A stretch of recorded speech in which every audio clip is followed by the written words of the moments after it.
오늘 우리에게 주신 말씀은 여호수아 20장 1절부터 9절 말씀입니다.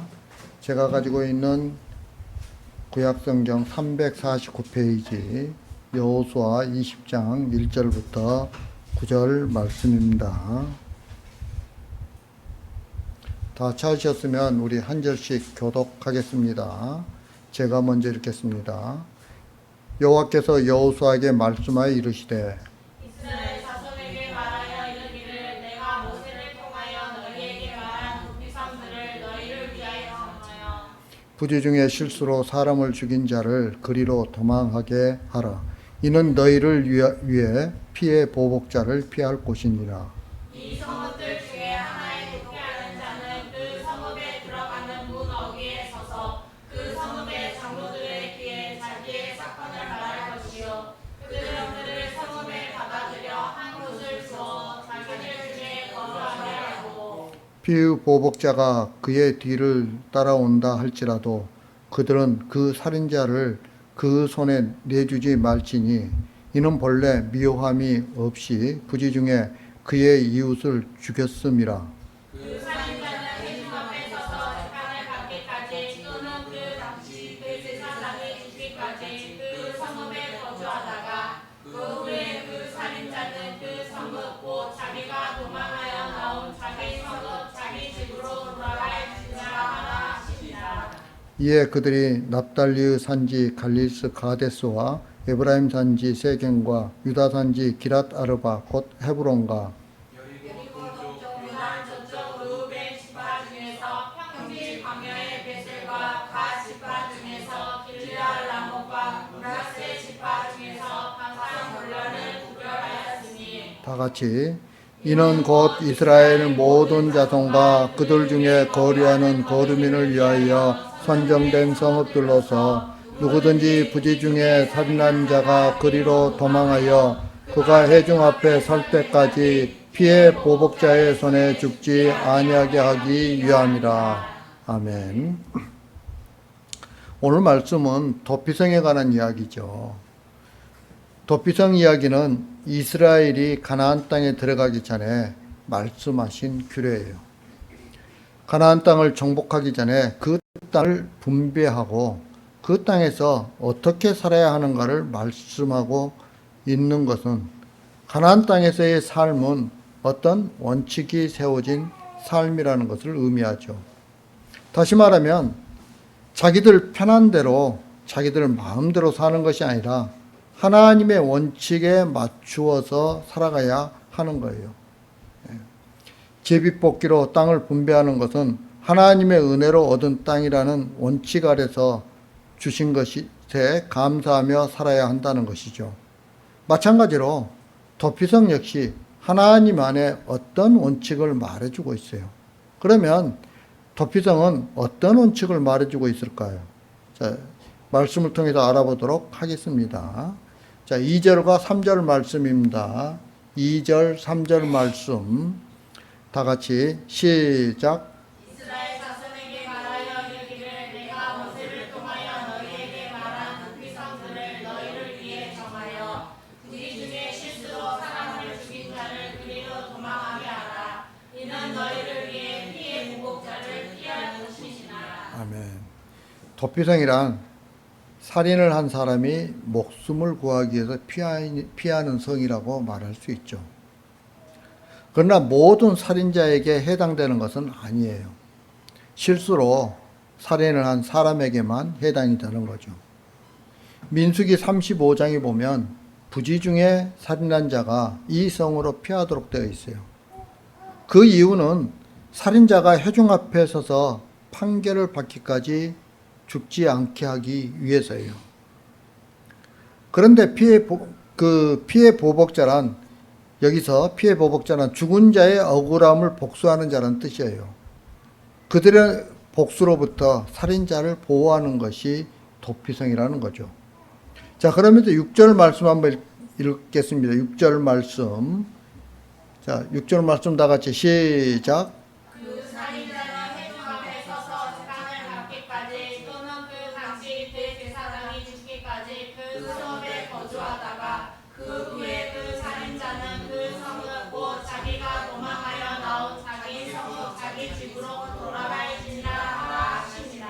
아멘. 자, 도피성으로 피한 살인자가 자유의 몸이 되어 성읍으로 돌아가기 위해서는 두 번의 중요한 과정을 거쳐야 하는 거죠. 첫 번째는 여기에 보면 뭐라고 이야기하면 그 살인자는 회중 앞에 서서 재판을 받기까지라고 말하고 있어요. 직접 공개 재판을 받아서 자신의 무죄를 인정받는 거예요. 물론 도피성 안으로 들어오기 전에 성문 앞에서 살인의 고의성 여부에 대해서 간단한 조사를 받죠. 거기서 일단 조사를 해서 통과가 되면 도피성 안으로 들어와요. 네. 하지만 입성이 허락된 뒤에 다시 정밀조사를 받아야 하는 거죠. 네. 두 번째는 그 당시 대제사장이 죽기까지 그 성읍에 거주하다가 라고 말하고 있어요. 그 당시에 대제사장이 그러니까 자기가 그 도피성으로 도피했던 당시에 살인했던 당시에 대제사장이 죽을 때까지 그 사람은 도피성에도 나올 수가 없어요. 네. 도피성에 머물러야 되는 거죠. 그러다가 대제사장이 죽고 나면 자유의 몸이 되어서 도피성에서 나올 수 있어요. 그때는 그 누구도 자유의 몸이 된 그에게 옛 죄에 대해 복수하거나 책망할 수 없었던 거죠. 그러면 하나님께서 이런 도피성 제도를 이스라엘 안에 두신 이유가 무엇일까요? 이것은 이스라엘이 자유의 몸이 되고 가나안 땅에 살아갈 수 있게 된 것이 누구 때문인가를 보여주기 위한 거죠. 비록 실수로 사람을 죽였다고 해도 피해자 입장에서는 그 사람의 실수가 보이는 것, 실수를 보는, 그 사람의 실수를 보는 것이 아니죠. 대부분의 사람들은 내 부모 형제가 너 때문에 죽었다는 것만 생각을 하는 거예요. 그 사람이 어떻게 해서 살을 했는지에 대해서는 별 관계없어요. 죽었다는 게 중요한 거죠. 네, 이 피해 보복자들의 입장에서 보면. 그래서 피해 보복을 하기 위해서 그 사람을 찾는 거예요. 만약 도피성이 없다면 가해자는 피해자에 의해서 살인에 대한 대가로 죽임을 당해야 하는 거예요. 그런 살인자가 도피성에 의해서 보호를 받게 되는 거죠. 즉, 죽어야 할 자가 도피성에 의해서 죽음을 면하게 된 거예요. 그래서 성 밖으로 나올 수가 없었던 거죠. 그러나 그 당시 대제사장이 죽으면 살인자는 더 이상 도피성에 매이지 않고 자유의 몸이 되는 거예요. 자유의 몸이 된 이상 피해자 가족들도 그에게 죄를 물을 수가 없는 거예요. 왜냐하면 자유의 몸이 되었다는 것은 죄의 몸이 아니라는 뜻이기 때문에 그래요. 모든 죄가 다 뭐예요? 면제가 돼버린 거예요. 완전히. 죄가 없어진 거예요. 그렇기 때문에 죄를 물을 수가 없는 거예요. 이 모든 것이 예수 그리스도의 보혈의 은혜를 말하고 있는 거예요. 우리들에게 보여주고 있는 거예요. 도피성으로 피한 살인자는 대제사장의 죽음으로 인해서 자유를 얻었죠. 대제사장이 죽기 전에는 도피성이라는 제도에 매여 있어야만 했던 거죠. 그래서 도피성을 나올 수가 없었어요. 그러나 대제사장이 죽으면 자유의 몸이 되는 거예요. 여러분, 이 사람이 바로 성도인 거예요. 자기의 능력으로 자기의 죄를 사한 것이 아니에요. 제사장이 죽음으로 인해서 자기의 죄가 사해진 거죠. 네. 하나님은 이스라엘 백성들이 피라고 하는 은혜 안에 살기를 원하세요. 그들의 자유는 오직 어린 양의 피로 인해서 주어진 자유임을 잊지 않기를 원하셨던 거죠. 이스라엘 역시 하나님의 장자의 재앙에서 죽어야 할 자들이었어요. 하지만 문설주하고 좌우 임방에 바른 어린 양의 피가 그들을 죽음으로부터 보호했던 거죠. 그리고 가나안 땅에서 사는 자유의 몸이 된 거예요. 이것을 잊지 말라고 그들 안에 도피성을 세운 거예요. 도피성을 볼 때마다 무엇이 그들을 죽음으로부터 보호했는지, 그리고 무엇으로 인해서 자유를 얻게 되었는가를 항상 상기하며 살라는 거예요. 하지만 도피성의 의미를 상기한다고 해서 다 되는 것이 아니죠. 도피성의 의미와 정신이 이스라엘 안에 확산되어야 했던 거예요. 즉 이스라엘이 살아가는 삶의 정신이 도피성의 원칙에 세워진 정신이어야 했던 거죠. 실수로 사람을 죽이고 가해자와 피해자가 발생하게 되는 것은 사람과의 만남이 있기 때문에 발생하는 거예요. 결국 인간의 만남 속에서 발생하는 여러 가지의 실수와 상황 속에서 과연 하나님의 은혜를 원칙으로 삼고 살고 있는지 확인되어지는 거죠. 뭘 통해서요? 도피성을 통해서 그게 확인되어지는 거예요. 실수로 사람을 죽였다는 것은 내 의지도 아니고 또 내 생각도 아니고 내 계획도 아니에요. 실수로 죽였다는 것은. 내가 계획해가지고 그 사람을 죽이려고 계획했던 것도 아니에요. 또 내가 죽이려는 의도를 가지고 그 사람을 유인해가지고 죽인 것도 아니에요. 그냥 우연히 죽이게 된 거죠. 아무 생각 없이 사람과 부딪혔는데 그 사람이 넘어져서 돌에 부딪혀서 죽었다든지, 또는 함께 나무를 하고 있는데 덕기가 빠져서 옆 사람을 죽여버렸다든지, 이런 모든 일이 자기 의지와 상관없이 일어나는 일이에요. 그렇다면 이런 일들이 진짜 우연일까요? 여러분들은 그렇게 생각하십니까? 이게 우연히 일어났다 생각하십니까? 여러분, 우연이 아니라 하나님이 하신 일이에요. 가해자, 피해자를 만들어서 그 속에 하나님의 은혜를 담아서 증거하기 위해서 그런 일들이 있게 하시는 거예요. 가해자는 대제사장이 죽음으로써 자유의 몸이 됐죠. 그리고 누구도 그의 죄에 대해서 물을 수 없게 됐어요. 대제사장이 죽음으로써 모든 죄가 해결됐기 때문이에요. 결국 가해자를 통해서 보여주는 것은 우리의 죄를 대신 지고 죽으신 예수님이세요. 예수님의 죽으심이 우리를 자유하게 하셨음을 도피성에 피한 살인자를 통해서 이스라엘 안에 증거하셨던 거예요.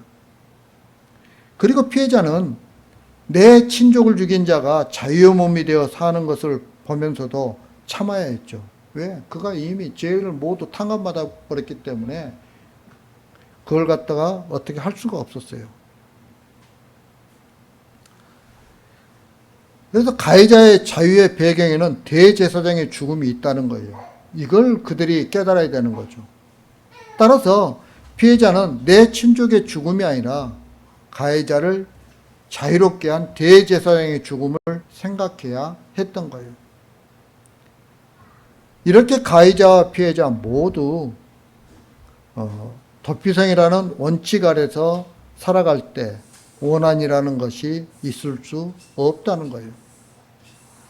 인간의 만남 안에서는 본의 아니게 가해자와 피해자가 발생할 수 있어요. 실수로 해서 형제에게 피해를 입힐 수 있어요. 여러분, 그럴 때 우리는 예수 그리스도의 십자가 은혜 안에서 사는 성도의 관계라면 이 도피성의 정신이 나타나야 한다는 거예요.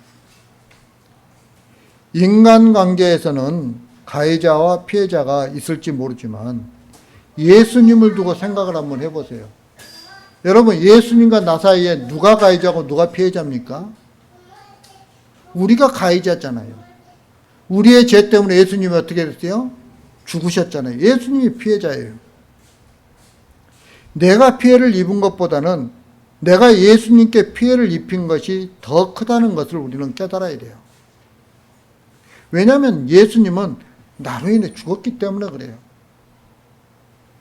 내가 예수님을 죽인 가해자이고 내가 죽어야 할 자예요. 그런데 예수님의 피가 나를 자유롭게 하셨다는 것을 생각한다면 나를 자유롭게 한 그 주님의 은혜가 성도와의 만남에 자연스럽게 나타나야 하는 거죠. 우리는 예수님 안에서 보호받은 존재이고 예수님의 죽음으로 인해서 죄에서 자유롭게 된 사람들이에요. 참으로 놀라운 은혜를 입은 자들이에요. 이런 주님의 크신 은혜를 아느냐는 거예요. 그렇다면 우리가 형제를 만나는 모든 관계에서 주님의 은혜가 놀랍고 크다는 것을 드러내야 한다는 거예요. 나타내야 한다는 거예요. 우리의 삶 속에서 그걸 보여줘야 하는 거예요. 문제는 말로는 형제라고 하면서도 조그만 문제를 가지고도 자존심 싸움을 하죠. 입으로만 예수님의 은혜를 말한다고 해서 은혜를 아는 자라고 말할 수는 없죠. 은혜를 안다면 그 알미 반드시 드러나게 되어 있어요. 형제를 통해서 이웃과의 만남을 통해서 그 은혜가 드러나는 거죠. 은혜와 믿음은 감추어지는 것이 아니에요. 드러나고 확산되는 것이죠. 그 일을 하라고 우리를 교회로 부르신 거예요. 그리고 때때로 우리 관계에서 가해자가 있게 하고 피해자도 있게 하세요. 이걸 누가 그렇게 하신다고요? 하나님 그렇게 하시는 거예요. 우리는 나 때문에 그렇게 되는 줄 알지만 아니에요. 하나님께서 그렇게 하시는 거예요. 다른 형제의 조그만 실수 때문에 내가 상처를 입을 수도 있고 또 내가 상처를 입힐 수도 있어요. 전혀 그럴 마음이 아니었는데 본의 아니게 피해를 입히는 일들이 얼마든지 일어날 수 있죠. 그러나 그럴 때 나에게 상처를 주고 피해를 입힌 형제를 바라보지 말라는 거예요.